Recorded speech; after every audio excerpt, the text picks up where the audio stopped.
Good afternoon, everyone. You're welcome to the 12 p.m. bilingual newscast on Equinox Television. The first part is in French. With you, Nadine Kiambo. Good afternoon. Good afternoon, Inonse Nazé, mesdames et messieurs, bonjour.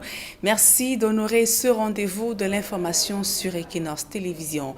La falaise de Tchon continue de faire parler d'elle. Cette route, connue pour son caractère accidentogène, vient à nouveau d'arracher à la vie un homme dans un accident de la circulation impliquant un bus de l'Agence Générale Voyage. Selon des témoins, une défaillance technique serait donc à l'origine de ce nouveau drame. Et des blessés sont une cinquantaine, dont des cas graves qui pourraient alourdir le bilan de ce drame. Le récit de Leclerc Sakem. Parti de Bouddha pour Douala samedi, ce bus de transport interurbain de l'Agence Générale Voyage, immatriculé CT 648 FR, a écourté son trajet au lieu des falaises de Tchon pour cause d'accident. Nous avons pris le bus à Bouddha. À 17h, nous étions à la falaise. À un moment donné, nous avons constaté seulement que la voiture avait changé de vitesse. Le chauffeur ne se retrouvait plus peut-être. Suite à une panne, nous pourrons bien connaître. Le chauffeur a fait 2 virages, 3 virages à toute vitesse pour chercher comment positionner la voiture afin de nous sauver. Mais hélas, à la dernière minute, nous nous sommes trouvés en position de ce que nous sommes en train de constater. Nous sommes sortis. Nous était la grande compétence de ce chauffeur. Je pense que même un oiseau, même les animaux, même les gibiers qui étaient dans la voiture, personne ne serait sorti. Le pronostic vital de la plupart des rescapés transportés à l'hôpital des districts de Tchon est rassurant, excepté quelques cas qui nécessitent une évacuation. On a reçu beaucoup de patients, autour de 54. Il y a 2 qui ont été refaits, qui ont choisi d'aller à Betsela, parce qu'on a une relation là-bas. Il y a le reste encore couché en haut. On a quelques cas de fracture, une dizaine. Mais rien il n'y a plus de peur que de mal. Mais par contre, on a eu un corps qui est à la mort ici. Il y a des cas légers, des cas graves et même très graves qui nécessitent même à la limite l'évacuation dans des hôpitaux, le centre, le plateau technique est bien aménagé. Cet autre accident vient davantage noircir le tableau déjà très sombre des accidents ayant ôté la vie à de nombreux citoyens, 61 au total depuis le début de l'année en cours. À une cinquantaine de mètres du lieu de cet accident, l'affaissement de la route est imminent. Si rien n'est fait en cette saison pluvieuse, une autre catastrophe pourrait s'abattre sur les usagers qui empruntent cette nationale numéro 17.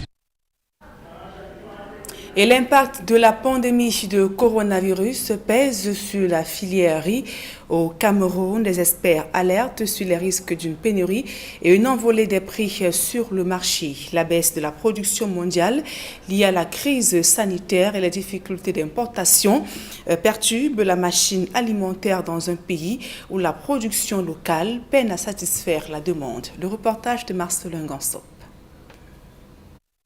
C'est une alerte que sonne le groupement des importateurs de riz du Cameroun. Si aucun signal de détresse ne provient encore du marché, il y a que la situation peut basculer à tout moment. Avec la pandémie qui est née et qui continue son cours, les gens ont fait 1 an confinés. C'est-à-dire que les gens n'ont pas planté. Nous-mêmes, on ne plantait déjà pas. On comptait sur le riz à importer, qui n'est plus disponible, donc son coût est remonté. Deuxième chose, le BAT, qui est la monnaie avec laquelle on transige par rapport au dollar, il y a eu une inflation de presque 10% par rapport au dollar. Maintenant, il y a donc une question de transfert de devises. Parce que vous achetez à l'extérieur, il faut que les devises soient disponibles et elles ne le sont pas. Les délais sont au minimum de 4 semaines quand vous avez la chance. Les frais portuaires sont passés à presque 250%. Et ça a un coût relativement au coût de revient. Il y a donc lieu pour les pouvoirs publics d'entreprendre urgemment des actions concrètes pouvant contribuer au relèvement de l'offre en riz de qualité dans notre pays. Il est simplement question pour le gouvernement et le groupement des importateurs de travailler la main dans la main. Pour faciliter les transferts et s'assurer que dans un délai d'1 mois, on sera capable d'importer. Parce que je puis vous dire, si dans 1 mois rien n'est fait, dans les 3 mois qui vont suivre, il y aura la pénurie. Et c'est un mot que nous n'avons pas entendu depuis 2008. Nous ne voulons même pas entendre. Et le Cameroun souffre de la guerre au Nozo, de l'insécurité dans les frontières, de la pandémie du corona, de Boko Haram. vous voyez, il y a une pléthore de difficultés dont en définitive, il faut planter. Et pour planter, il faut que le gouvernement rende les terres disponibles. Le groupement des importateurs est d'autant plus motivé que le riz peut se cultiver dans n'importe quelle région du Cameroun. Aujourd'hui, on n'a plus besoin simplement de faire du riz fluvial. Vous savez qu'on peut faire du riz irrigué. Ça veut dire que dans toutes les parties du Cameroun, on peut planter du riz. Pourquoi on ne le fait pas? On a même des zones de prédilection du riz, comme la plaine de Ndop, la plaine de Sanchou, on a Tonga, on a Yagua, on a Nanga et Boko, où des gens dont je ne cite pas le nom sont en train de produire du riz que nous ne voyons même pas localement. Donc il y a tout ça qu'il faut mettre en musique. Les difficultés existent qui menacent sérieusement la stabilité du prix de cession du riz dans notre pays. Le groupement des importateurs joue la carte de l'anticipation et de la prévention. La production nationale est faible, elle n'est que de 300 000 tonnes pour une demande annuelle de 600 000 tonnes et une consommation mensuelle de l'ordre de 47 000 tonnes. Ne dit-on pas que prévenir vaut mieux que guérir? Et dans ce journal, reparlons de la célébration de la Journée mondiale des réfugiés, célébrée hier dimanche, occasion pour le HCR de tenser les pouvoirs publics. Selon le Haut Commissariat des Nations Unies pour les réfugiés, les efforts du gouvernement en matière d'inclusion sont insuffisants pour permettre et par même de favoriser l'épanouissement des réfugiés au Cameroun. Joël Essengé à Cyril. La dernière crise électorale en République centrafricaine a provoqué un déplacement massif des populations vers le Cameroun. Le Haut Commissariat des Nations Unies aux réfugiés dénombre pas moins de 7000 ressortissants centrafricains ayant franchi la frontière. Au Cameroun, ils sont accueillis dans des sites et non des camps de réfugiés, comme le recommande le HCR. La politique du gouvernement est une politique hors camp. Donc nous n'avons qu'un seul camp au Cameroun, qui est le camp des réfugiés nigérians de Minawao dans l'extrême nord. Les nouveaux arrivants, donc, comme vous l'avez dit, qui ont commencé à arriver en décembre de l'année passée, il y en a eu plus ou moins 7000 arrivés au Cameroun, se sont spontanément localisés à la frontière, ou bien ils ont été dans les villages où ils ont déjà des parents ou des connaissances. Une espèce de sauve qui peut, qui traduit la difficulté des autorités camerounaises à offrir un encadrement adéquat aux personnes réfugiées. La crise sanitaire du coronavirus a davantage empiré la situation, obligeant le HCR à pallier au manquement des pouvoirs publics. Dans les régions où se trouvent nos réfugiés, à l'est, dans la Damawa, dans le nord, dans l'extrême nord, on manquait de tout. Il n'y avait pas de centre d'isolement, il n'y avait pas de respirateur, il n'y avait pas de masque. Donc nous avons soutenu les services régionaux de la santé, le ministère de la Santé, le gouvernement, à mettre en place des centres d'isolement, des chambres. Nous avons fourni des respirateurs. Maintenant, il reste également beaucoup à faire sur le plan socio-économique. Certains réfugiés ont perdu leur travail à cause de la pandémie et ont besoin aujourd'hui d'un soutien pour retomber dans la vie active. Au moment où se célèbre la Journée mondiale des réfugiés, le HCR interpelle les pouvoirs publics afin que des mesures concrètes soient prises pour favoriser l'inclusion des personnes réfugiées au Cameroun. Qu'est-ce qui va se passer demain pour les réfugiés arrivés, par exemple, de Centrafrique, en matière de santé, d'éducation, d'accès à l'école? Vous savez, pendant la pandémie, les écoles ont été fermées. Les élèves n'ont pas pu aller à l'école pendant plusieurs mois. Comment fait-on pour rattraper le retard? La question de la santé dans les zones reculées. Le thème de cette année, c'est l'inclusion des réfugiés et toutes les personnes déplacées d'ailleurs dans les plans nationaux de développement pour que tout ce qu'on fait en matière de développement au Cameroun, dans des zones où il y a des réfugiés, puisse également bénéficier aux réfugiés. Au dernier pointage, le Cameroun, c'est près de 430 000 réfugiés, dont 73% issus de la seule République centrafricaine et le reste du Nigeria et d'autres nations. La question de leur prise en charge et de leur inclusion dans la société se pose avec acuité. Et voilà qui nous permet de parler des droits de l'homme au Cameroun, la société civile, cette voie améliorer l'intérêt que les médias accordent aux problématiques des droits de l'homme dans notre pays. Et l'une des solutions, c'est l'amélioration de la qualité des relations entre la presse et les acteurs de la chaîne judiciaire. Le reportage de Vivien Tanfac. Je me suis retrouvé suspendu en l'air face à 4 gendarmes, 3 machettes et une barre de fer, en train de me bastonner au moins pendant 1h30 non-stop. Et après ça, apparemment, je suis entré dans le coma et à peine me retrouver, je saignais partout. Abondamment relayé sur les réseaux sociaux, l'histoire de ce jeune avait suscité émotion et indignation. Mais curieusement, très peu de médias classiques s'étaient fait l'écho de cette affaire, ressortant la problématique des droits humains.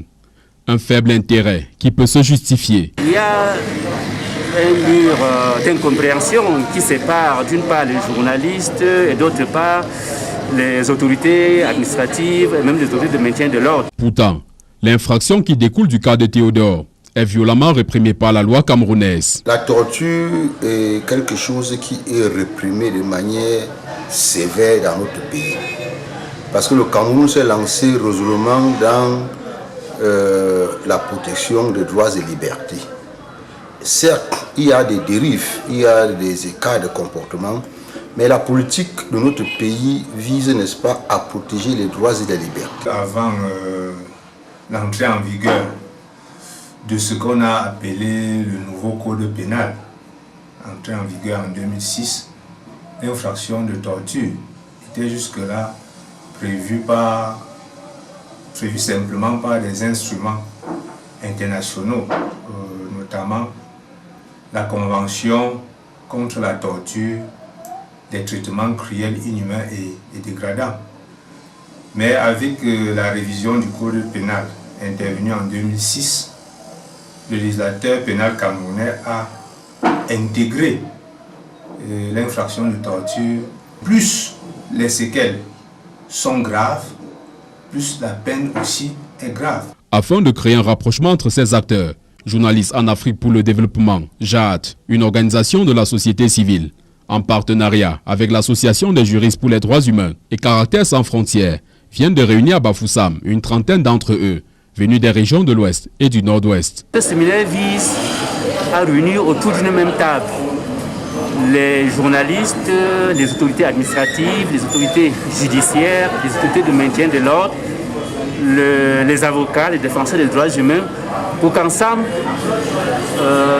on réfléchisse sur les synergies à développer pour pouvoir promouvoir les droits humains. Ce séminaire rentre dans le cadre du projet Presse libre pour promouvoir les droits humains, financé par l'Union européenne. À présent, cette saisie de près de 250 bidons de carburant issus de la contrebande saisie à Koutaba dans la région de l'Ouest Cameroun. L'opération est menée de l'opération de la Commission régionale de lutte contre les produits pétroliers contrefaits. À présent, la deuxième partie de ce journal avec vous, Inon Senazi. Thank you, Nadine Yambo. Once again, good afternoon. Thanks for staying with us. At least one person has died in a new accident on the La Falaise de Chang in the west region of the country. The accident occurred on Saturday at about 5:30 p.m. involving a general interurban transport bus that left Mbuda in the west region heading to Douala in the Litowa region. The vehicle overturned, just like you can see in the images, as a result of a mechanical fault. Others say it is notably a brake failure. Over 50 persons who sustained critical injuries have been hospitalized at the Chang District Hospital. It should be noted this is the third accident that is occurring since the start of this year. We talk something else. The Stand Up for Cameroon Human Rights the Stand Up for Cameroon Human Rights Working Group has noted that the security situation in Cameroon remains pathetic. That in the northwest, southwest, and far north regions of the country, hostilities continue with many Cameroonians losing their lives. They equally note in their monthly reports that the detention conditions where inmates are incarcerated remain very deplorable. Charles Ekome has details. The Stand Up for Cameroon Human Rights Working Group reveals that at least 81 people were killed in Cameroon in the month of May 2021, with over 71 situations of violence recorded across the national territory. The fifth report of a civil society platform on the situation of human rights in Cameroon states that 42 of these violent situations took place in the northwest and southwest regions as a result of the Anglophone crisis, and 23 in the far north region due to the Boko Haram conflicts. So at this level, I won't say anything is improving, because the life of each Cameroonian that is taken away is as important as the life of each Cameroonian who is alive. So each and everyone has the right to be safe and to be kept in safe according to the law. The report also highlights the deplorable conditions in Cameroonian prisons. The detention conditions, they are really deplorable, because first of all, when you arrive at the prison, you see that there are warders standing there haunting people as if they were in the market, because they know that each client they have, they are going to have some money. They don't have food. They are being fed once a day, and the population, it is too saturated that the food that is being prepared cannot meet up with their demand. So they depend solely on their family members. Only those who don't have family members who come to visit them, who eat the food from the prison. The civil society leaders also condemn the alleged embezzlement of COVID-19 funds, amounting to human rights violations, including loss of lives. I will now move over to the fondom known as Ndungun Text, that's in the Bialem division of the southwest region of the country, where the crisis as well has adverse consequences on its development. The elites of this fondom have been meeting in Boya, chieftain of the southwest region, to strategize on how to enhance development of the village. The chief, notably Chief Nkeng Michael, has called on the population to remain united in order to foster development and also to live in peace. Derijato has more.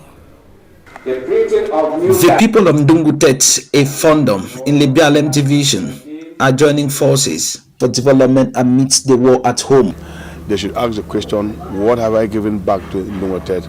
It doesn't mean that we cannot have our differences, but those differences should boil down to for the common good of Ndungutet. And Ndungutet Development and Cultural Association, Ndukuda, meeting in Boya for its annual conference, saw Chief Nkeng Michael elected as the new president of the association. We also have a Ndukuda USA branch, Europe branch, which will do everything, make tours to sensitize them on what we have to do as a project to enhance the development of those who are back home. But some of his people are not in the diaspora, nor here at home with him, but are in the bushes, either as separatist fighters or displaced by the war. I want to inform my Ndungutet elements that you are not enemies to us because we did not join you in the bush. Everybody cannot be there. We have a role that we are playing. We have to develop Ndungutet, because one day all what is going on now will end and you will come back to join those of us who were there to develop the village. In his installation speech, Fonfoso Azonia II, the paramount ruler of Ndungutet Fondom, reminded the new team that nobody can build their village more than them, the sons and daughters of the land. Thus, much is expected of them to make Ndungutet more visible on the map. The Bialem division is one of the divisions in the southwest region on the lips of many when it comes to the armed conflict in the Anglophone regions and its devastating consequences. The new President Chief Nkeng Michael is therefore expected to cement many cracks and build more bridges during his 2 years mandate for the future of Ndungutet in particular and the Bialem division in general. Pupils and students in schools across the country have begun the third-term holiday after another academic year that will run through the second wave of the COVID-19 pandemic as well as the Anglophone crisis. And most of the schools across the national territory shut their doors. That was Friday and Saturday.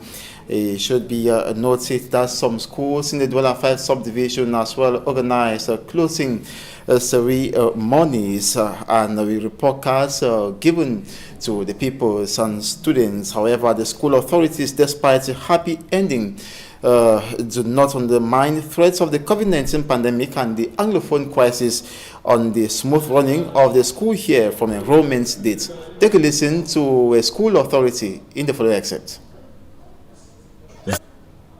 Regions has been going on since 2016, and the pains brought by this war have also been consistent. Because of the strike, the problem that we are having in our country, so it was not easy with us that way. So we decided to run for our lives. Victims of the war say they have not only lost loved ones or abandoned their properties behind, but they might not make it if things continue this way. For the society is increasingly being difficult. I and my children are under one room house. We are just struggling to survive there. But sometimes we don't have money even to pay the rent. We are just struggling and hoping that God will help us. These internally displaced persons cried out to Denise Meki Foundation that there is seemingly no safe haven. If I have any benefit or any help, they will help me to sponsor my children, to have shelter and to provide them food. So that's my problem. These victims of the war say they want to learn and they also want to grow in their host communities, but they don't know when it will be the right time for them to go back home as guns are still smoking. I love to learn and I want to also grow. Yeah, it has not been easy with me since I left my home, my place, where I was living and come this way. It has not been easy. My children are also in need. They have been dropped out from school. They have dropped out from school because of money and because of this crisis. And today they have been brought together in Limbe for a way out. Our work is basically to promote the rights of women and girls and empower vulnerable people and their communities. So this project we are doing today in partnership with the Cameroon Peace Initiative in the US is a project that provides support to internally displaced women and girls. It is hoped that these internally displaced persons will be supported for them to survive while hoping and praying for when the war will be over, for them to go back home and continue their normal activities. That was what reports there on the internally displaced persons of the armed conflict that's in Limbe in the southwest region who wish to leave like other Cameroonians. We now talk education to see pupils and students of schools across the national territory have begun the third term holiday after another academic year that ran through the second wave of the health crisis, the COVID-19 pandemic, and also the armed conflicts in the northwest and southwest regions. Most of the schools across the national territory shut their doors on Friday and Saturday with report cards given to the pupils and students. Some schools here in the Douala 5 subdivision organized closing ceremony during which the pupils in front of their parents and mentors showcased some technical skills acquired during the 2020-2021 academic year. However, the school authorities, despite a happy ending, do not undermine threats of the COVID-19 pandemic and the Anglophone crisis on the smooth running of the school year from enrollment dates. Take a listen to a school authority in this excerpt. It is true that the year was not an easy one. As you all know, the COVID-19 pandemic all disturbed not only our school but all the other schools around the whole nation and worldwide. So we had those difficulties, of putting everything in place, but with a lot of measures that we implement, owing to the fact that we follow just what the government asks us to do. Talking about COVID-19, everything we do here, we just do it as a routine. It's personal hygiene that we make sure that we put in the learners first of all. We make sure we teach them those hygienic rules, not only for COVID-19, for their daily activities. The Anglophone crisis has a very big role to play because you see, when you look at the section, many of them are displaced. Some of them come from the northwest and the southwest, and we really welcome them. I think it has an impact as far as the effective or the enrollment is concerned. And owing to the fact that we have a very well-trained staff capable of changing the learners no matter the difficulties, be it special need cases or even normal children. So it has really pushed the parents and most of the neighbors to really send their children to La Lumiere. It's a comfortable school that has made parents to gain interest, and they really fell in love with us, and I think that is what made them to really come and stay. With regards to the administrative, pedagogic, the COVID-19 and other challenges faced, the school authorities are strategizing in order to have a smooth 2021-2022 academic year. Take a listen to the school authority who highlights some of the precautionary measures.